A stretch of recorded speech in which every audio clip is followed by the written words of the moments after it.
ఈ మధ్య అండి జనాలు యాక్టింగ్ చాలా ఎక్కువ అయిపోతుందండి.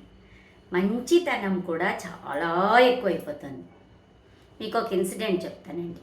ఒక ఆవిడ అంటే నేను చేయాల్సిన పని తను చేసేసి తర్వాత ఏం మేడం నాకు ఒక మాట కూడా చెప్పలేదే మీరు ఇలా చేసినట్టండి. అయ్యో నేను మర్చిపోయానే చెప్పడం నీకు చెప్పలేదా నేను? అయ్యో సరే సరే ఇప్పుడు చెప్తున్నా విను అంటే ఆ పని పూర్తి అయిపోయిన తర్వాత అనమాట. అంత సెల్ఫిష్లు అయిపోతున్నారు.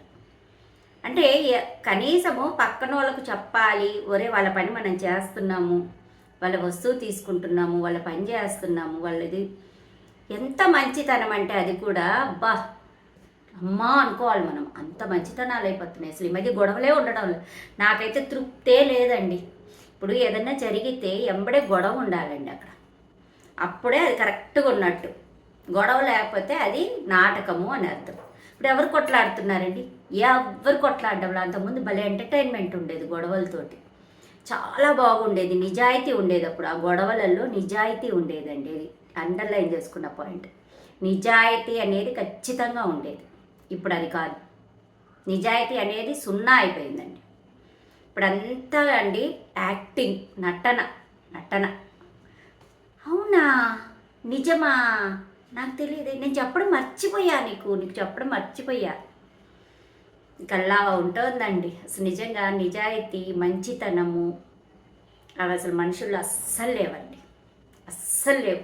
ఇప్పుడు పక్కన వాళ్ళకి ఏదైనా జరిగితే ఎంబడి నిలదీసేవాళ్ళు నలుగురిలో.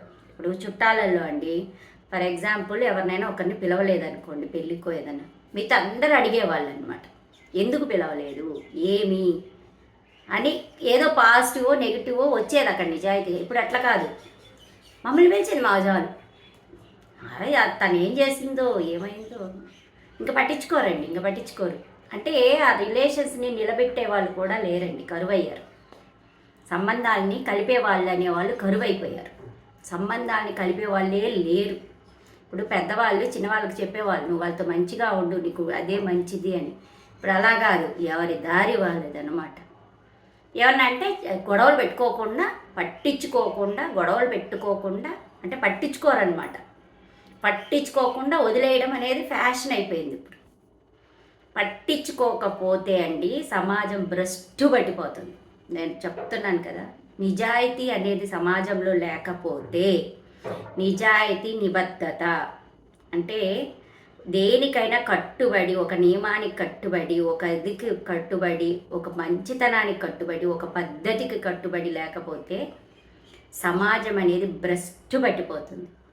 మనము నెక్స్ట్ తరాలకు మంచి చెడు అందించాలండి. వీటినే కాదు, జబ్బులు డబ్బులే కాదు, మంచి చెడు నిజాయితీ ధర్మము వీటిని కానీ అందించలేకపోతే నెక్స్ట్ మన బిడ్డలే సఫర్ అవుతారు. అది గుర్తుపెట్టుకోండి, మన బిడ్డలే సఫర్ అవుతారు. మన తరాల కోసమే కదా కష్టపడేది, సంపాదించేది మన తరాల కోసమే, కూడబెట్టేది మన తరాల కోసం. మన తరాలకే మనం అన్యాయం చేస్తున్నామండి. సమాజం అనేది ఏ సమాజంలోకి వస్తున్నారు మన పిల్లలు? ఇదే సమాజంలోకి వస్తున్నారు. వాళ్ళు కూడా వాళ్ళే ఇదైపోయే రోజులు వస్తున్నాయి. కాబట్టి అతి మంచితనాలు వద్దండి. కొన్ని దగ్గరలో గొడవలు అవసరం, ఖచ్చితంగా గొడవ పడాలి కొన్ని దగ్గరలో. ఆ గొడవ పడితేనే నిజాయితీ ఉంటుంది. గొడవలు లేకుండా శాంతంగా ఉంటే అది మంచితనం కాదండి. అది మంచితనం కాదు, అది నివురుగప్పిన నిప్పది, అది దహించేస్తుంది సమాజాన్ని. కాబట్టి అంత మంచితనాలు పెట్టుకోకండి దయచేసి. ఎక్కడ గొడవ పడాలో అక్కడ ఖచ్చితంగా నేనైతే గొడవ పడతానండి. అది ఏమన్నా అయిపోను, నేను దేనికి లెక్క పెట్టనండి. దేవుడి దయ వల్ల నేను నిజాయితీగానే కొట్లాడతా కాబట్టి నాకేం కావడంలా. నేను నిజాయితీ కానీ ఎక్కడైనా మిస్ అయితే అంటే నేను ఏదో గొప్ప ధర్మము అది ఇది అని కాదు, కనీసం మినిమం అండి, మ్యాక్సిమం అవసరం లేదు, మినిమం ఫాలో అయితే చాలు. సమాజం పాడవకుండా ఉండడానికి చాలు. ఓకేనా?